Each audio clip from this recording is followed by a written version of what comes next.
What is going on, everyone? My name is Boit, and I'm back with some more Age of Mythology, the Titans action, spawning in the blue color in the grass. I don't know what I'm saying. I've lost it already. His name is Grass and Groom, and he is playing as Gaia. His opponent today in the red color, playing as Odin. His name is Mrboat. We've got Grass coming in with the Gaia. My golly gosh. Gaia versus Odin on the map Sheltered Pass. Why are we seeing Gaia here? Well, before we get into that, we don't actually have our tournament scoreboard up yet. So we're going to be slowly trying to make that happen while we sit here and pretend like we've organized this this thing correctly. But so with Gaia, the whole thing is that Gaia is really, really good at controlling certain areas of the map with the with spider lair, right? And then boom, and everyone's happy.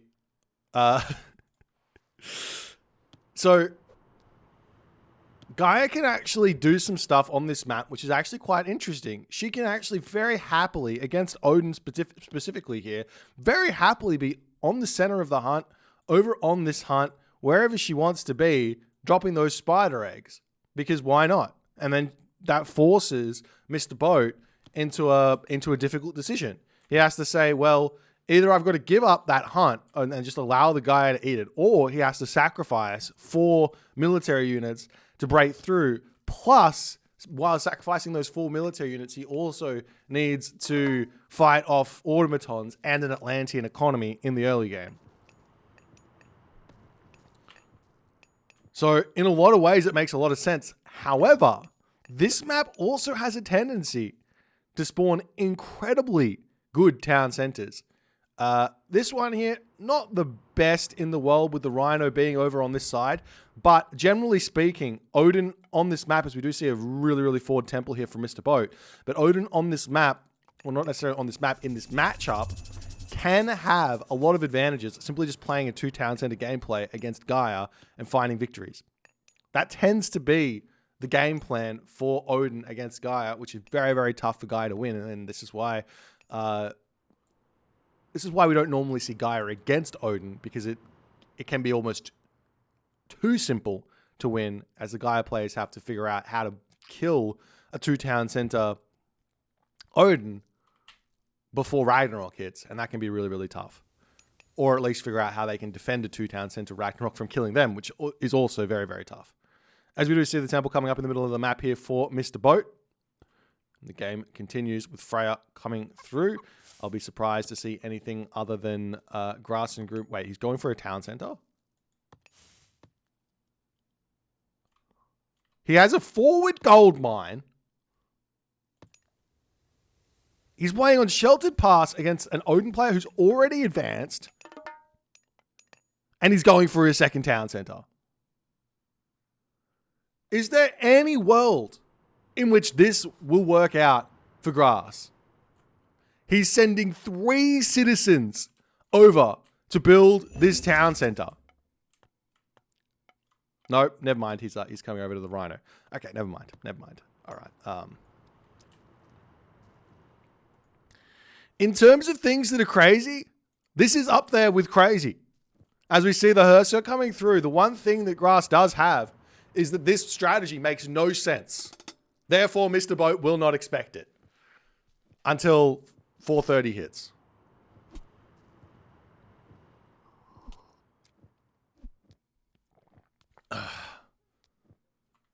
But the town center doesn't secure all too much. We do see a bit of a forest fire coming in here as the villagers are going to attempt to retreat back. The Valkyrie is in as well, as Grass is a little bit too greedy here. We do see the Hearser coming through. He's going to attempt to drop a ghost building and does indeed get the walls in as the villager moves over to the forest fire, and 1 citizen will be falling here. Grass's greed is starting to show up here.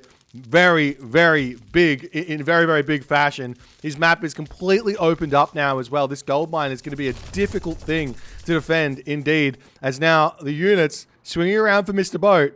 As the town center is coming up, the Gaia forest gets dropped after the forest fire comes in, so grass can easily go onto that. As the units here for Mrboat, does he see the town center? He's got no idea it's here, but he is moving over to check this one out. It's going to be close, but no, he turns and he takes the tower down. As Grass's second town center is up, he clicks up through Leto at this point, jumping over onto this gold mine. The other thing is he does have a gold mine here as well, which might be easily enough defended, as this tower here also getting taken down. And we're now starting to see the Oracle heroes coming out. As can Grass even afford to build Citizen out of this town center? Answer, yes, he can. But he gets pushed off of the food over on this position yet again. So now he's basically only got the berry bushes here, as the Oracle going to be taking this fight. Very, very low on the HP and on the damage in the Archaic Age. You generally don't want to be using these Oracle heroes in the Archaic Age because they have a significant weakness to everything else. As Mrboat is swarming onto this area. Now, one win here for Grass is that he can simply just get himself watchtowers here. With that Gaia Forest protecting his tower, there's no way to take that out for Grass and Groom, as the Villager Micro here from Grass and Groom going as hard as he possibly can to defend this position. Meanwhile, over here, we do see the villagers have jumped onto these berry bushes, so we do have to remember that that's the case there as well, as the Classical Age comes through for Grass, and no immediate watchtowers here for Grass, but I'm sure that he's going to be thinking about it. He's lost two sentry towers already, as the double counter barracks is coming up, and it looks like Grass is going to be going in with Cairo Ballista to kick things off. As Mrboat, he might even just decide to come over and grab this town center. There's this hunt over here. Nose of the Sphinx is here as well for Mrboat to pick up. He's eaten all the hunt in the center of the map. There's going to be hunt over here that he could potentially come and eat as well. And we do see that exactly that is the case, as Mrboat says, you're in 2 town centers. No worry. I'm going to go 2 town centers. And Grass is going to be in for a very, very difficult position here.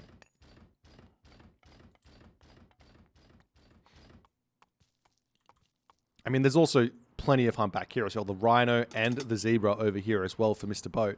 As the Terma hero comes in, does find a Raven there. Grass could take that out, but decides to not do so. Dropping a Spider. The Spider X being dropped here is a bit of an interesting play. I'm not exactly sure about that one, but the Raven also spots that, and you can actually take those eggs out by dropping a Longhouse down on those sorts of areas there, as the Hersa taking some damage there with the Ulfsark getting chased back. Nice play there. Town Center getting closer and closer to finishing up, as it looks like Grass won't be able to deny that one, as the Town Center is up. And Grass is now stuck on 2 town centers here in his base. He's actually housed at this point as well. And I imagine Mrboat at this point could just say, I'm just going to go Heroic Age. I'm just going to go Mythic Age. Longhouse coming down. Or maybe he can just pump units out as well. There's no problem with that.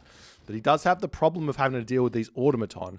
But, oh no, Grass is building them. So the Automaton here, and one of the reasons why a 2 town center play from Gaia against Odin can work, if the Odin player isn't playing around it correctly, is that these Automatons, they are so strong. 11 damage, 200 HP, 40% hack armor. Those are big stats for a 90 resource unit. You have to remember that Favor is effectively free for Atlantean, so they're a 90 resource unit, which effectively equals a little bit more than an Ulfsark. So they're impossible to deal with without having mass Hersa. And then the Hersa get dealt with really easily by Cairo Ballista. So life becomes quite difficult for the Odin player. But the Odin player does have a very, very simple answer to this. And that is get yourself Hersa, get yourself Frost the army, get onto those Cairo Ballista, pick them off as soon as the Frost finishes, the Hersa clean up all of the Automatons, and you're good to go. But you do have to play into that Heroic Age, as Grass is now out for blood, searching for something to take out here.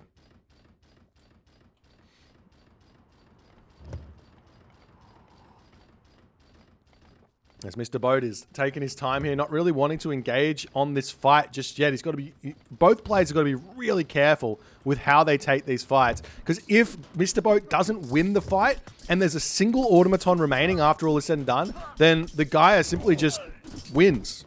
As we do see the Hersers managing to get onto those automatons nicely here for Mr. Boit. His micro is really, really good after all is said and done, as more raiding cavalry coming in to swarm Grass and Groom's Terma here. Has Grass and Groom taken this fight too early after in this game? As those raiding cavalry coming through doing a lot of damage to the medium Terma of Grass, but mostly all of those Herser have been taken out. Can Grass continue to fight on this position and win? It looks like he is falling behind on the population as the automaton's getting pulled back. Grass has to pull back as well into his main base here, as he does not have the production just yet to take out Mr. Boat's army. Mr. Boat's got himself 1,000 wood in the bank, plus 400 gold. So he's also has the potential to build even more stuff here as the raiding cavalry diving onto that Kyroballis. A good micro here from Grass to pull that one back. You basically, if you're going to be using Gaia, Chronos, or Oranos, and you're building Kyroballister, you've really got to get into the idea of speed walking your Kyroballister. It makes them so much stronger. What do I mean by speed walking? Basically, units, when they get dragged together, right? They speed up to get into formation. So if you've got a defensive unit on this position and an offensive unit here, and they move together, the Kyroballister will move faster to get away from whatever they're being attacked by. So it can be a good way to play around the retreat to keep the Kyroballister alive, away from raiding cavalry or something like that.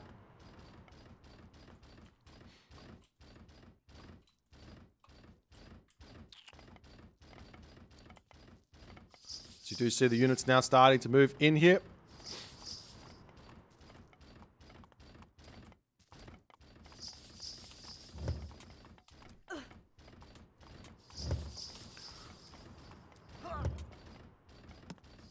Now the village is kind of in a defensive position for now, as Mr. Boat, he's going to have to take yet another fight here. He's only got the 2 Herser at this moment. The village is coming forward.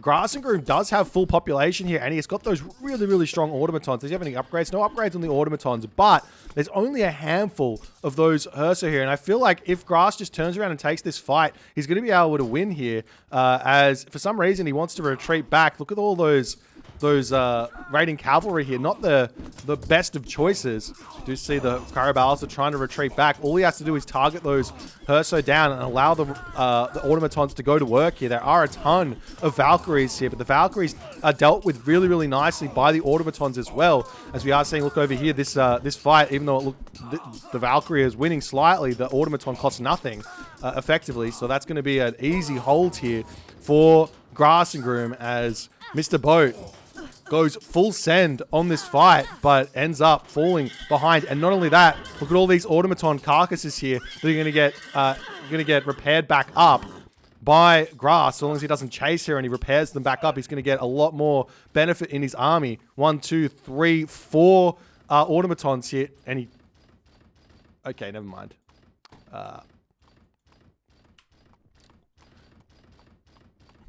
This is part of the reason why Gaia is strong, and we're seeing that he's not taking advantage of that does make me very, very sad. Because there's like while Atlantean's favor is obviously free, it's also finite. It's also finite, so you have to be aware of that. And any ability to get value, and we are seeing now the automaton coming over to... No, he doesn't want to even repair that one back up. It's fine. It's fine. It's fine. I'm upset.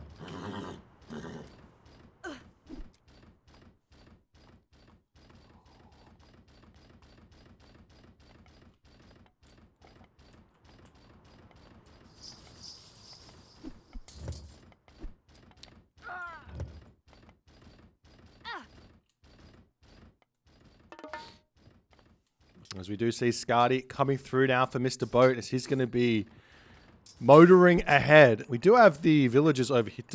I don't think Spider Leg gives you... Oh, it does. It gives you line of sight. So he knows that there's villagers on that gold mine. So we can start thinking about raiding that. But at this point, Grass and Groom is more than happy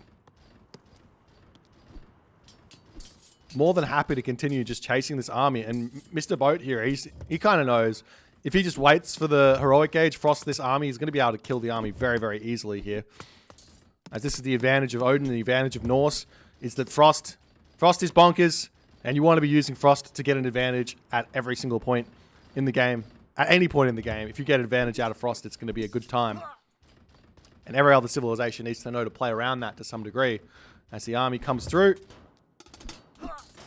heroic gauge comes in, Frost gets dropped, Mr. Boat starts jumping onto these units. We do see the spider eggs coming in here, as they take a while to hatch there, and it looks like only one of them comes through. Yeah, only one of them stays there as a hill fort gets dropped down. This is a nice kind of choke point for Grass and Groom, in all honesty, as Rhea is coming through now for Grass. So after this Frost finishes, I'm not sure if it's going to be an easy win here for Mr. Boat. Mr. Boat doesn't have any upgrades for his raiding cavalry at this point. He does have, like, the pierce armor, but most of the damage coming for him at this point is going to be hack damage. So you see Mr. Boat also investing into bronze shields. But we'll see how the fight goes after all is said and done. The Mr. Boat Frost is 5 seconds away. The hill fort is not finished just yet either, as the Valkyrie's dodging around against those hero Terma on this position. As the elves start coming through to clean everything up here, and the population of Grass is falling very, very fast, but he is getting some decent trades at the end of this fight here.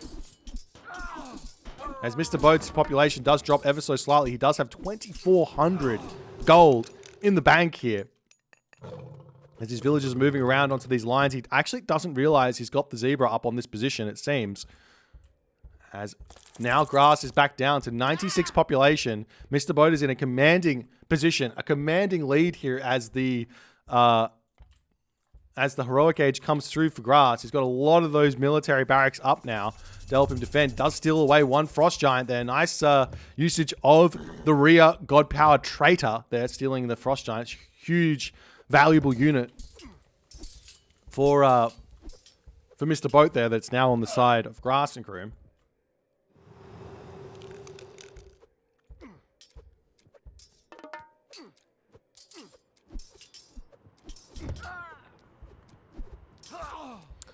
As heavy archers coming through here for Grass, as he's trying to continue along. And we do see the Behemoth sneaking over onto this town center. I like the play. Behemoth's going to take out the town center, but Balder on the way here for Grass. The only real way to defend Balder as Atlantean is Fanatics. Fanatics or mass towers on a position, and also getting yourself your upgrades as well is going to help out quite significantly. As the Behemoth starting to take out the town center, the villagers retreating away, as in a way, Mr. Boat, he's not going to care all too much. Heavy infantry also coming through here for Mr. Boat.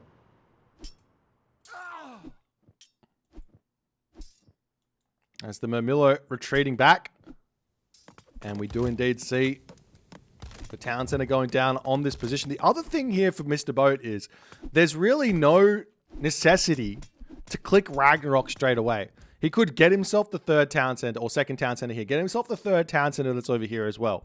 He could start going towards a very, very huge Ragnarok rather than a kind of rushed 60 villager Ragnarok. Even though I would assume that a Ragnarok hitting at this point is going to be a difficult thing to actually deal with. As we do see the citizen almost going down over here.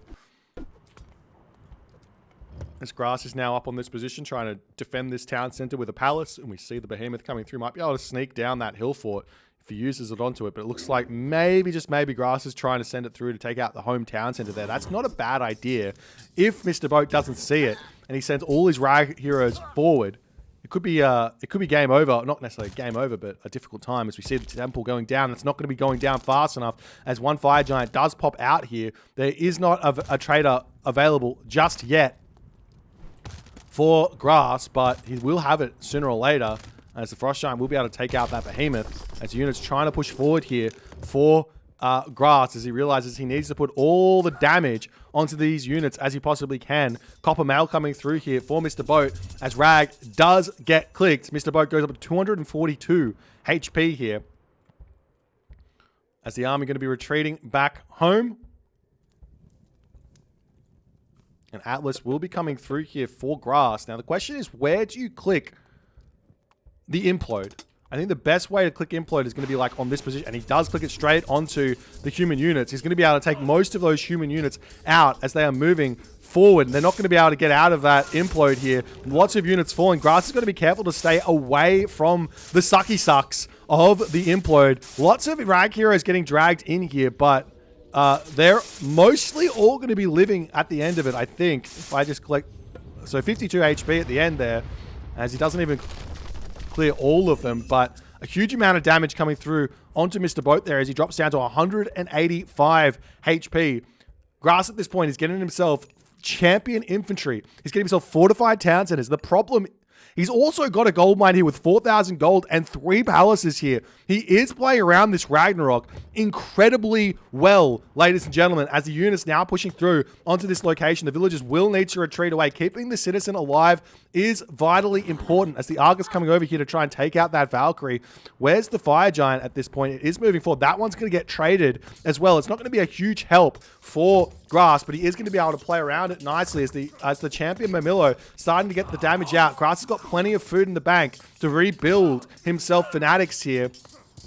After the fights, the first fight goes the wayside of Mr. Boat. As the Fire Giant comes in, I imagine Trader will get used on that at some point when Grass notices. He does have that available as it moves forward, and there's that Trader onto this position. It's going to go down immediately, but at least he doesn't have to deal with it. As the palace is up on the fortified town center over here, Mr. Boat trying to break through. Grass has got himself fortified town centers, but no masons just yet. Military barracks trying to come up to defend on this position, as I'm sure fanatics are going to be pumping out very, very fast over here as well, as the army of Grass is slowly starting to trickle down. But does it matter, because there's only 140 population remaining for Mr. Boat, and Mr. Boat, he doesn't have any resources left in the bank. Villagers retreating into the palace here. He needs to retreat those away, allow the palace, allow the town center to do as much damage as he possibly can, as he's taken very, very nice fights over here as the town center is getting taken down. The villagers can actually repair this one back up. I'm surprised to see Grass not being able to get himself masons here. It's such a vital upgrade to help keep these units alive as the fanatics moving forward. The villagers here attempting to retreat back as the heroes did not move up to this top gold mine. Still 2,000 gold, 3,000 gold remaining in that gold mine there as the town center getting repaired up here, as all of these Rag heroes getting cleaned up, and there's just not enough stuff here for Mr. Boat to push through. Mr. Boat's down to 100 population. The fanatics are now in, and the fanatics are so absurdly good against the Rag heroes. Why? Because they're doing 100% bonus damage, I believe.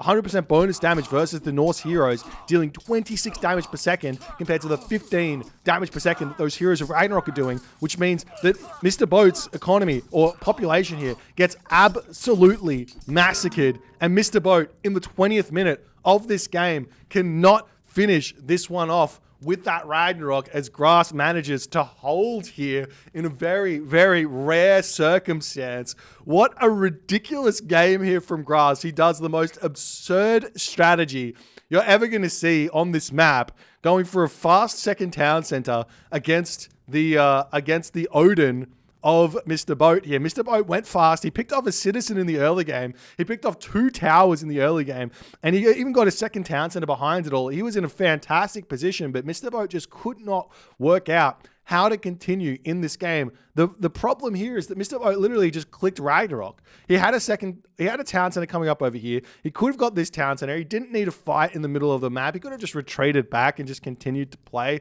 a Mythic Age Norse, but he wanted to click Ragnarok, and Grass played it perfectly. 3 palaces on this position, 1 palace over here, fortified town centers, plenty of military buildings, just getting himself immediately through to the champion Mermillo here. He had himself only irrigation as well. He does have flood control coming through now, but only irrigation. That's enough to keep his food income afloat here with 8 villagers on the farms. Really, really nice gameplay here. Grass showing the Gaia can actually survive against the Odin the Odin Ragnarok after all is said and done with some specific defensive maneuvers. Really nice play. Lots to learn from this game. If you guys enjoyed this one, please consider hitting the follow on the Twitch. If you're on the YouTube, hit that subscribe button. And I'll see you guys in the next game.